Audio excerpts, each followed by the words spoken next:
अस्सलामुअलैकुम नाज़रीन, तव्हां आहियो पारस न्यूज़ शामिल कयूं था। उॾिरवाल मां मुमताज़ अली वरिया जी रिपोर्ट।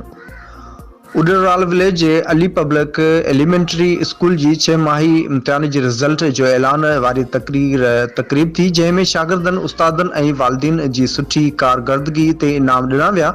पहिरीं पोज़ीशन खणंदड़ मुलाज़िम हुसैन मुर्तज़ा, हुसैन, अमान, अली हसन, अमाम शाह, आशा, अली शाह, मूमल, खानज़ादा, तानिया, दुआ शामिल आहिनि।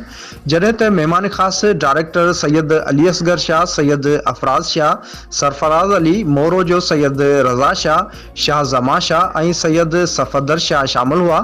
उन मौक़े ते उस्तादनि ख़िताब कंदे चयो त असांजो मक़सदु मुआशिरे में सुठा शागिर्द पैदा करणु आहे।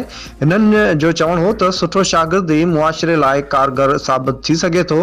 हिननि चयो त शागिर्दनि खे पढ़ण सां गॾु करणु बि घुर्जे। हिननि चयो त वालिदीन जी बि ज़िमेवारी आहे त हू पंहिंजे ॿार ते वधीक तवजो ॾियनि। वालिदीन जी तवजो सां ॿार खे इहो सोचणो पवंदो त संदसि वालिदीन बि चाहिनि था त ॿार पढ़े। हिननि वधीक चयो त संदनि कोशिश आहे त अली पब्लिक एलिमेंटरी स्कूल मां सुठा शागिर्द निकिरनि, जेके पंहिंजे मुल्क, सूबे ऐं इलाइक़े लाइ नालो कमाए सघनि।